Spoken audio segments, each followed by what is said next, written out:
So here we are again. I've cut off the riser and the runner, and here you have the rough casting. Yeah. Okay. What I've got here is an assortment of files that will do the job that I need it to do.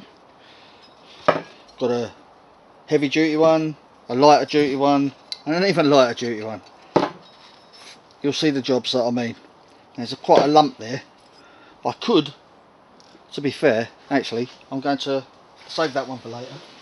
And we'll start with one that isn't so badly flashed up. Okay, here we go.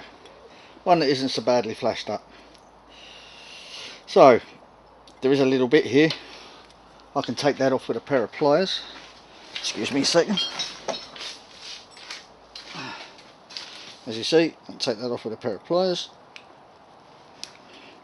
It's very thin, it's nothing too drastic.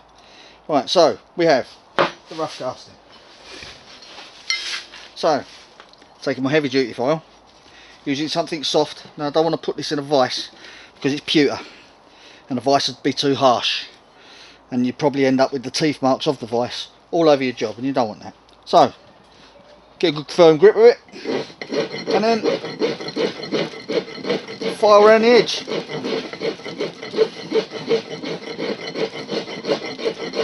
It's a simple job. Some might say therapeutic. I don't. But some might. Now I'm going to take this right the way around the outside of the job.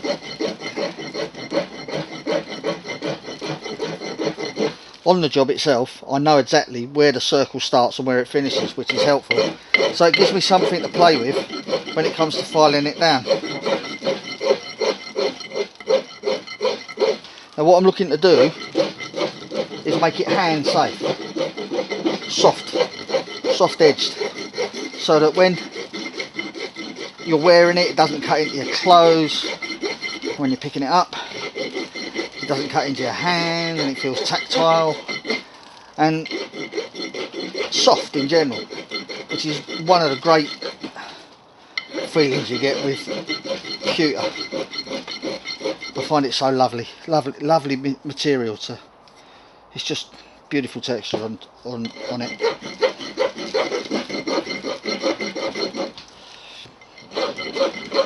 And it wears lovely. If you ever, I had a pewter walking cane that is literally worn to the shape of my hand.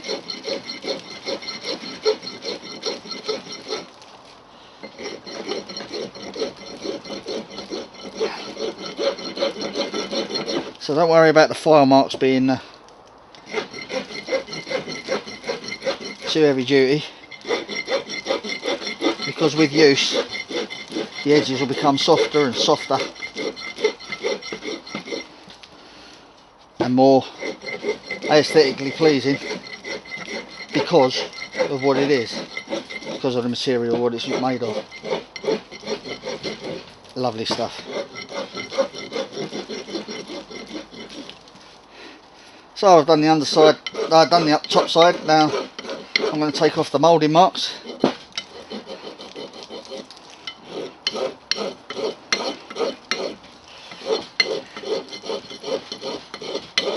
Now you'll find with a file it normally cuts in one direction, it doesn't cut in both directions. I'm being very naughty, I've got no handle on this. It's health and safety nightmare, but this is the way I've worked ever since I was an apprentice, so it's not going to make much odds to me now.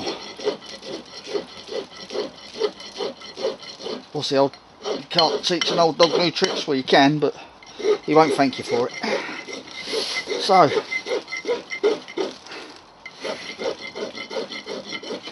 tidying it up nicely. As you can see, there's still some sand left in it.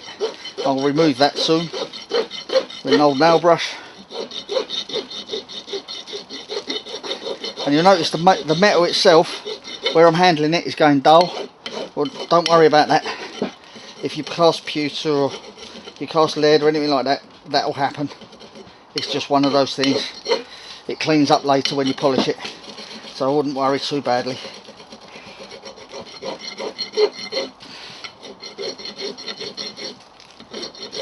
Now once I've got the edge satisfactorily filed round like it is now, just feel around it, make sure there's nothing rough or going to cut you or anything else. You'll soon know. If there's any high spots like there, I can take it out.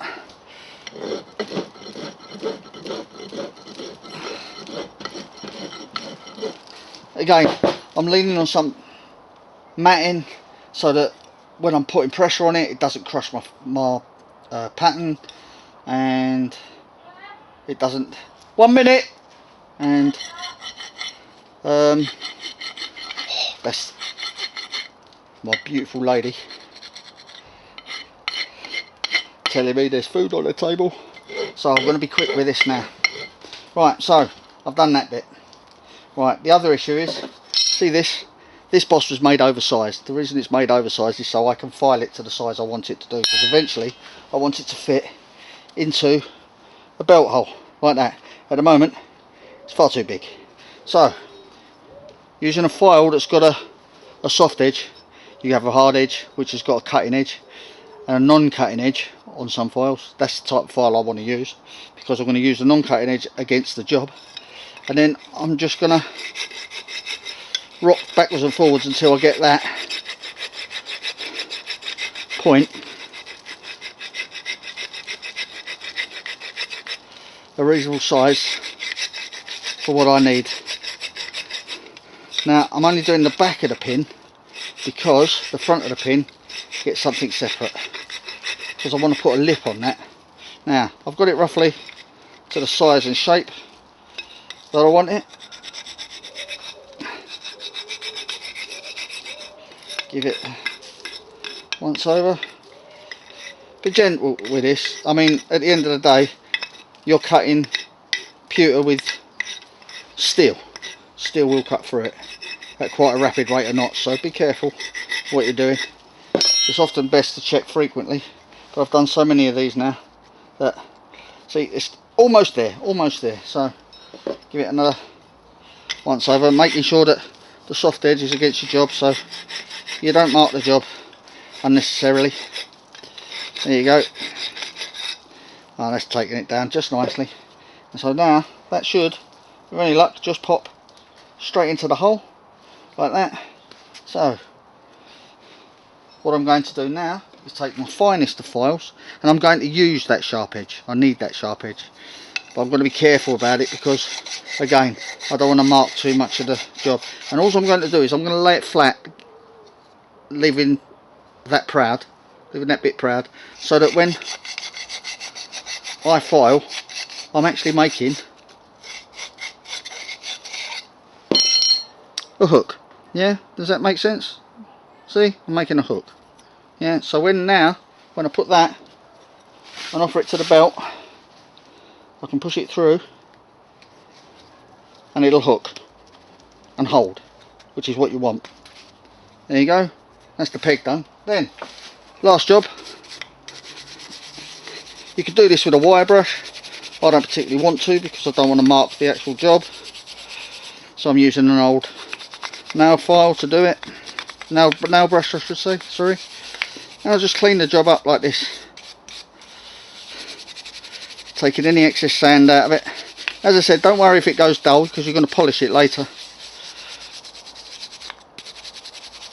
Try to get as much, well actually try and get all the sand off, so that when it comes to applying all the polish and everything else that you want to do with it, there's no sand in there to give you wrong colours, or basically because it's an oil based sand it'll dull your job.